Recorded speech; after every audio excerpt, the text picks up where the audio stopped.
circumstances that may come about, or the different realities that may happen in the play. And so instincts take over. In terms of being aggressive sometimes and not being aggressive, that's it's just pure management. And now, obviously, you just want to execute however it looks. You want it to be a positive outcome, and you just want to find some type of execution through it. Did it take you time to get to the point where you understood what you could do at the NFL level off script, and what you couldn't get away with, something like that? No, I think, I think things just naturally come with time. Things naturally come with time, and I think, from the plays that you may see, I don't know what you're referring to specifically, No, but just in general.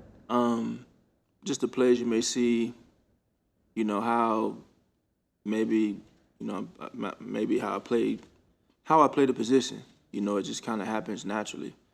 I'll give you one example. There was a play in the Super Bowl in a third down play, or relatively early in the game, where you spun away from a Chiefs defensive end and hit Zach Pascal.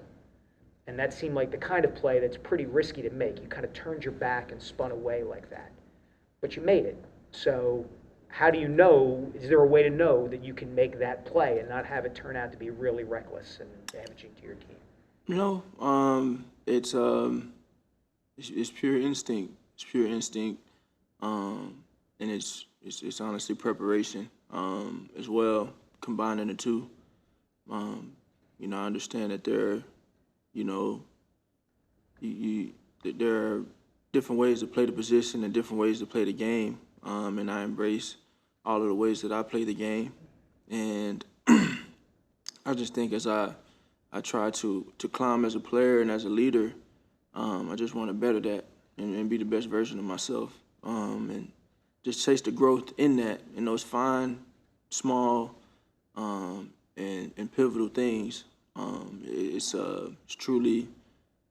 truly what it is, playing the position, and that's how I kind of look at it. We talked Monday about the check. We talked Monday about the check to Devontae to throw. Working with Brian Johnson throughout this year, maybe in the same terms of learning where to check, where not to check. How have you grown like that throughout the season, including run game and pass game? Yeah, again, I think, man, that experience is the biggest teacher, and you're always documenting these reps. You always remember these pictures that you see. Excuse me. You always remember.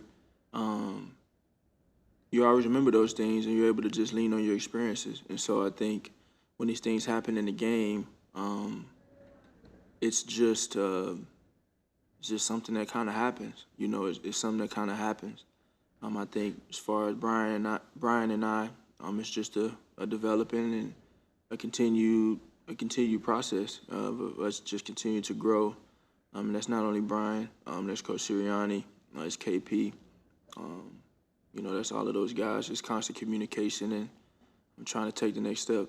Yeah, we know as well as anyone, in NFL cities, quarterbacks and head coaches get most praise, most criticism. But in this town, the offensive coordinator, especially when he's a play caller, especially in Brian's case, he's stepping into some big shoes. Shane did a great job. How do you think he's handled criticism, all that, since he's been placed in charge? Yeah, I think he's controlling. He's controlling the things that he can. I don't really know where you're getting at with it, but I know my take on it is never getting too high, never getting too low. Keep the main thing the main thing. Focus on your preparation and the things that are important to you, and knowing them for a long time. I know what type of person he is, and so. What kind of person is he? Like, we only see him up there in the sidelines. What's he like? I mean, he's about his business. I mean, he's a guy. He was the OC at Utah at the age of 23, 24, I think. So he's been doing this a very long time, and he has when we talk about someone that's rare in rare company.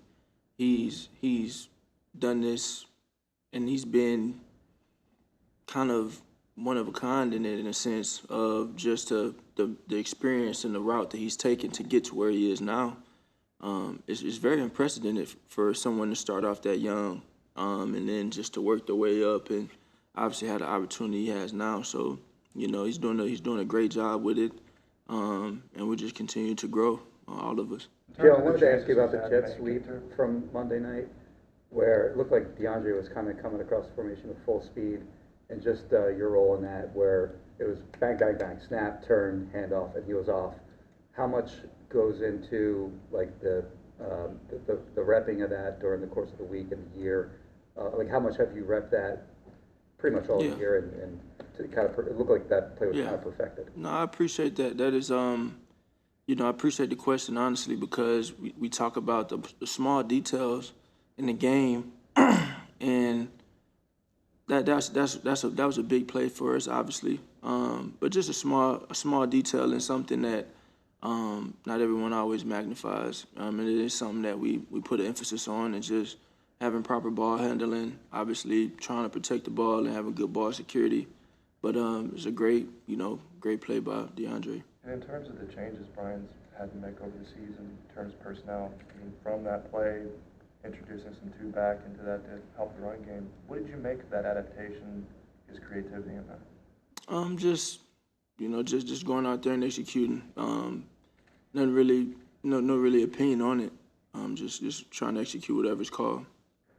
How much do you watch other quarterbacks around the league to pick up things, maybe see things that you might try to work into your game, things you wouldn't, mistakes that they make that you say, okay, I can't do that myself. Like, do you take in all that around the league? I'm waiting on the Bills question at this point. Thank you, Mark. Do you watch Josh Allen and take in? That was my thing. Like, when Yeah. you think about Josh Allen, like when you go head to head against a guy like that, I mean, just from what you see from afar. What's done is done. I'll just say that, and obviously, the tone moving forward is just taking it 1 week at a time, one game at a time. But, we're about to play a really good team with really good players, a really good quarterback, a really good defense. They're well coached. So that's where our focus is, and embracing that challenge ahead of us. Do you see similarities in the schemes, because they both came from the same kind of school? Jim Johnson. As far as defensive coordinator. Well, McDermott and Spagnuolo are both obviously. Yeah, there are some similarities there. Obviously, it's still early in the week, but a ton of similarities. Like I said, their defense is very disruptive. Their D-line is very disruptive, and they got 22 years of experience back there in the back end with those two safeties. They've been playing for a very long time. I've watched them for a very long time, from high school to college. Crazy saying that, but a ton of respect for this team, a ton of respect for the way that they're coached and what they're able to do as a team. So it's a huge challenge for us, and I think most important thing right now is just really keeping the main thing, taking it one day at a time, focusing on our preparation. Throughout this unique week. It's always a unique week, year in and year out, with Thanksgiving and all that, but everybody handling the external things properly and being able to play